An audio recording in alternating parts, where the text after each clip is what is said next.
हैं पहला सवाल हम लोगों के लिए क्या रहने वाला है। तो बच्चों पहला सवाल, प्रश्न संख्या 1, क्वेश्चन नंबर 1 जो यहाँ पे रहने वाला है, सवाल है, ध्यान से इसे समझोगे कि किस अनुच्छेद के अंतर्गत सुप्रीम कोर्ट ने मासिक धर्म स्वास्थ्य को संविधान के तहत मौलिक अधिकार बताया है।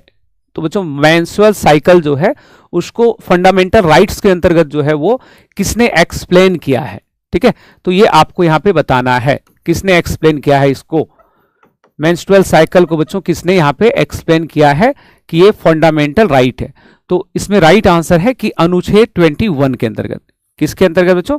अनुच्छेद 21 के अंतर्गत। देखो बच्चों आप सबको इस संदर्भ में जानकारी होगा कि साइंस के अंदर आपने निश्चित तौर पे कि एक हार्मोन ड्रिवेन गतिविधि है जिसमें हर 21 से 35 दिन में, हर 21 से लेकर 35 दिन में महिलाओं को 21 to 35 डेज में महिलाओं को मेंस्ट्रुअल साइकिल का जो है सामना करना पड़ता है। तो भारत जैसे देश के अंदर बच्चों एक यहाँ पे समस्या देखने को मिलता है कि सभी महिलाओं को जो है वो नैपकिन या जो स्वच्छ तरीका होता है इससे इस दौरान जो अपनाना चाहिए वो नहीं हो पाता है। तो हाल ही में सुप्रीम कोर्ट के पास बच्चों ये मामला गया और सुप्रीम कोर्ट ने अपने जजमेंट में एक निर्देश दिया है और उस निर्देश के अंतर्गत ये बातें यहाँ पे हम लोग देख रहे हैं।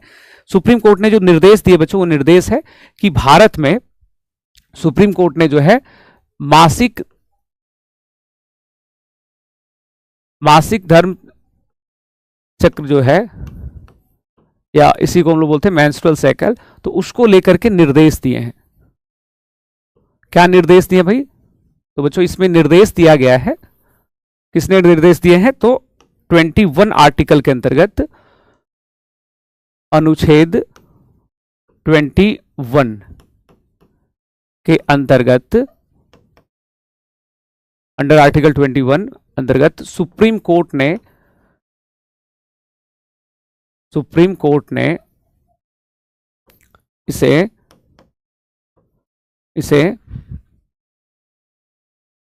परिभाषित किया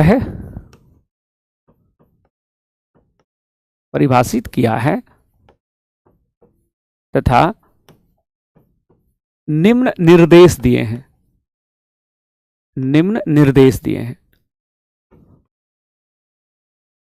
निर्देश क्या दिया भाई?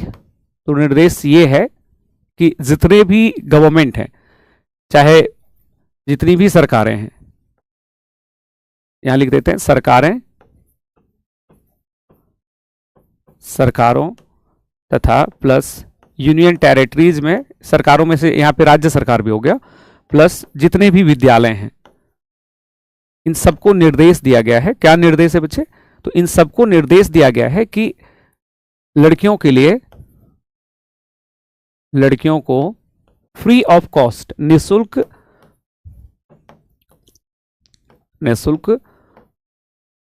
बायोडिग्रेडेबल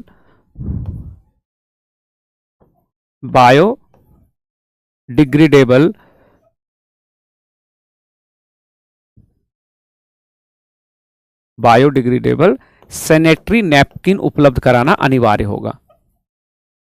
सैनिटरी नैपकिन उपलब्ध कराना है।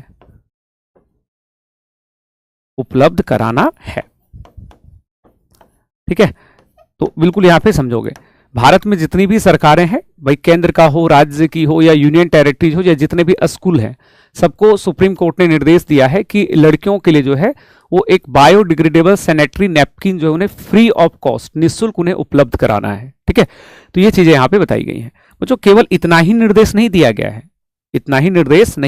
है, इसके अलावा भी कुछ निर्देश दिए गए हैं।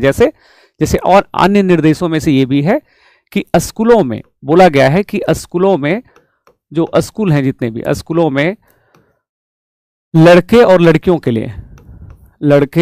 के लिए सेपरेट वॉशरूम होना चाहिए। लड़कियों के लिए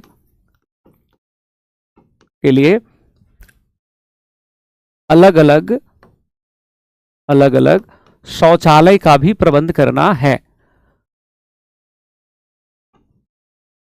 भारत में बहुत ऐसे विद्यालय जहां पे अभी भी देखोगे तो शौचालय नहीं है, शौचालय का निर्माण कराना है।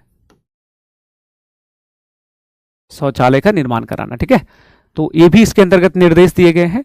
अब आपके मन में ये प्रश्न आ सकता है, आपके मन में ये प्रश्न आ सकता है कि भाई ये जो निर्देश दिया गया है वो क्यों दिया गया है, इसके पीछे कारण क्या है? कारण भी होगा ना कुछ, ये निर्देश क्यों दिए गए हैं भाई? तो बच्चों कारण बताया गया है कि महिलाओं के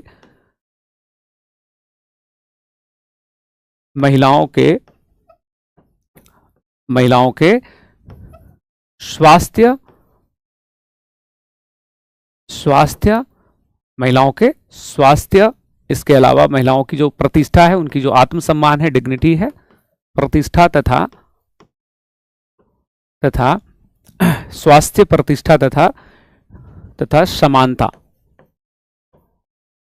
समानता को सुनिश्चित करने के लिए,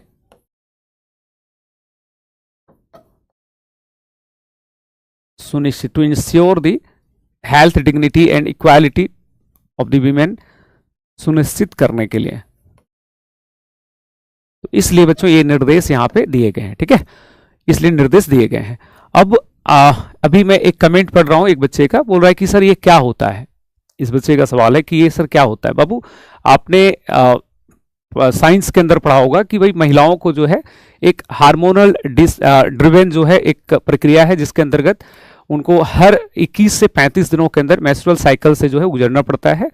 और उसमें क्या होता है कि भारत जैसे देशों के अंदर आज भी महिलाएं जो है उन्हें एक अच्छी गुणवत्तापूर्ण जो सैनिटरी नैपकिन होता है उपलब्ध नहीं हो पाता है। तो बड़ा अमानवीय स्थिति है और इसी को एक्सप्लेन किया गया है आर्टिकल 21 के अंतर्गत सुप्रीम कोर्ट के द्वारा। ठीक है, अब बच्चों आर्टिकल 21 की अगर हम लोग यहाँ पे बात करते हैं तो आप सबको ज्ञात होगा कि अनुच्छेद 21 बहुत वृहत है। ऐसा नो, आर्टिकल 21 जो है ये बहुत वृहत है, इसी के अंतर्गत बहुत सारी बातें की गई हैं। जैसे आर्टिकल 21 का ही रिएक्सप्लेन करते हुए शिक्षा का अधिकार पढ़ते हैं ना हम लोग, शिक्षा, राइट टू एजुकेशन, शिक्षा का अधिकार है